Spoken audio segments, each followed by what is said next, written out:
AP ఎన్నికలకు సమాయత్తం అవుతుందండి. ఆంధ్రప్రదేశ్‌లో ఎన్నికలు జరగబోతున్నాయి. ఏం లేదు, పంచాయతీ ఏదైతే ఉందో, పంచాయతీ స్థానిక సంస్థల ఎన్నికలు. ఆ పంచాయతీలకి ఏప్రిల్ 2 తోటి గడువైతే ముగిసిపోబోతుంది. కాబట్టి అంటే గనక ఇంకొక 2 నెలలే ఉన్నాయి. ఈ 2 నెలల్లో పంచాయతీ ఎన్నికలైతే గనక జరిపించాలి ఆంధ్రప్రదేశ్‌లో. ఇప్పుడు ఏపీలో ఎన్నికలంటే ఆ వైబు ఎలా ఉంటుందో మీరు అర్థం చేసుకోవచ్చు. ఆల్రెడీ తెలంగాణలో ఎలక్షన్ జరిగాయి.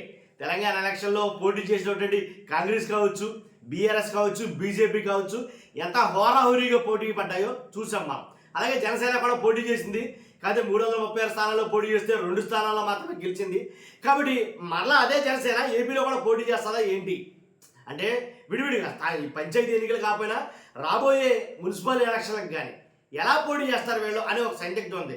అలాగే రాబోయే అసెంబ్లీ ఎలక్షన్లకు కూడా, అసెంబ్లీ ఎలక్షన్లో కూడా ఈ జనసేన విడివిడిగా పోటీ చేస్తుందా లేదా కలిపి పోటీ చేస్తారా వీళ్ళు అనేది చాలామంది మాట్లాడుకున్నారు. వాస్తవంగా వాళ్ళు చెప్తున్నది ఏంటంటే, మ్యాక్సిమం ఇంకో 15 ఏళ్ల పాటు ఇలా కలిసే ఉంటాం. ఎందుకంటే జగన్ గారు మామూలుడు కాదు.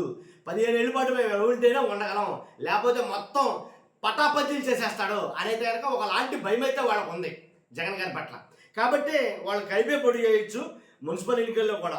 అదే ఎలా పోటీ చేస్తారనేది కొంచెం ఆలోచనలో పడ్డారు చాలా మట్టికి. కానీ ఆంధ్రప్రదేశ్లో ఎన్నికల సమయం అయితే కనుక, ఎన్నికల గంట అయితే కనుక మోగనుందని చెప్తాను నేను. ఇంకొక 2 నెలల్లోనే, అంటే ఏప్రిల్ 2 తోటి గడువు ముగిసిపోతుంది. కాబట్టి ఇంకో 2 నెలల్లో స్థానిక పంచాయతీ ఎన్నికలు అయితే నిర్వహించాలి వాస్తవంగా అయితే కనుక. మరి అందుకు సిద్ధంగా ఉందా ప్రభుత్వం, లేకపోతే ఏమైనా గడువు తీసుకుంటుందా అనేది అర్థం కాల.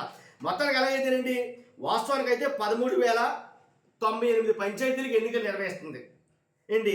కాకపోతే 253 పంచాయతీలు అప్పట్లో ఎన్నికల ఇష్యూస్ తోటి కోర్టు తగాదాల్లో ఉండడం వల్ల 253 పంచాయతీలకి ఎన్నికలు జరగల. వాటితో కలుపుకుంటే మొత్తం 13,351 పంచాయతీలకి ఎన్నికలు జరపాలి. కాబట్టి దానికి సంబంధించిన ఓటర్ల జాబితా, దానికి సంబంధించిన రిజర్వేషన్లు, వీటన్నిటి పనిలో పడ్డాది ఎస్సీసీ అనేది ఎలక్షన్ కమిషన్ అని చెప్పొచ్చు. కాబట్టి అవే కాకుండా, అంటే పంచాయతీ ఎన్నికలే కాకుండాను సెప్టెంబర్లోనేమో ఏదైతే ఎంపీటీసీ జడ్పీటీసీ ఉన్నాయో వాళ్ళ పదవీ కాలాలు ముగిసిపోతుంది. ఏప్రిల్ 2తోనేమో పంచాయతీల ప్రెసిడెంట్లు ఎవరైతే ఉన్నారో వాళ్ళ పదవీ కాలం ముగిసిపోతుంది. సెప్టెంబర్తోనేమో ఎంపీటీసీ జడ్పీటీసీల పదవీ కాలాలు ముగిసిపోతున్నాయి. అలాగే మార్చి 17తోనేమో మున్సిపాలిటీ ఏదైతే చైర్మన్లు కావచ్చు, వార్డు మెంబర్లు కావచ్చు, వాళ్ళ పదవీ కాలాలు ముగిసిపోతున్నాయి. కాబట్టి ఖచ్చితంగా ఒకదాని తర్వాత ఒకటి ఎలక్షన్లు వచ్చేసినట్టే. కాబట్టి ఈ రకంగా చూసుకుంటే కనుక మొత్తం 123 పట్టణ స్థానిక సంస్థల్లో డివిజన్లు, వార్డుల వారీగా ఓటర్ల జాబితాను సిద్ధం చేయాలి. ఆల్రెడీ ఓటర్ల జాబితా సిద్ధం చేసే పనులు అయితే కనుక ఎలక్షన్ కమిషన్ ఆల్రెడీ రంగం సిద్ధం చేసింది. ఎందుకని ఇంకొక 2 నెలలే కదా ఎలక్షన్కి, పంచాయతీ ఎలక్షన్కి. కాబట్టి మార్చి 9 రేపు వార్డుల విభజన, ఓటర్ల నమోదు, అభ్యంతరాల స్వీకరణ ఇవి జరిగిపోవాలి మొత్తం మార్చి 9 లోపల. కాబట్టి మరీ ముఖ్యంగా వీటన్నిటికన్నా ముఖ్యంగా ఏంటంటే, రిజర్వేషన్ల ఖరారు అయితే కానీ ఒక క్రిస్టల్ క్లారిటీ అనేది రాదేమో నా అభిప్రాయం. రిజర్వేషన్ ఖరారు అనేది కావాలి. కాబట్టి బీసీ రిజర్వేషన్ కావచ్చు, మిగిలిన రిజర్వేషన్ ఖరారు అయితే కనుక ఏ అభ్యర్థులు రిజర్వేషన్ ఖరారు కాకపోయినా కొంతమంది అభ్యర్థులు వాళ్ళ ఊహాగానాలతోటి మా పంచాయతీకి ఇదే ఏంటి, మా వార్డుకి ఇదే వస్తుంది, మా మున్సిపాలిటీకి ఇదే అని వాళ్ళ పనిలో వాళ్ళు ఉన్నారు. అంటే వాళ్ళు పోటీ చేసేందుకు గాను, పోటీ చేయడానికి కావాల్సిన ఏదైతే సర్దుకోవడం గాను వాళ్ళ పనిలో వాళ్ళు బిజీగా ఉన్నారు, ఎలాంటి డౌట్ లేదు దాంట్లో.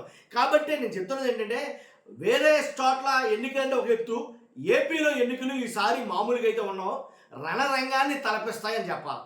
పంచాయతీలే కావచ్చు, ఎంపీటీసీలు జడ్పీటీసీలే కావచ్చు, మున్సిపాలిటీ ఎలక్షన్లే కావచ్చు, మన మామూలు కాదు రణరంగంలో ఉండబోతుంది.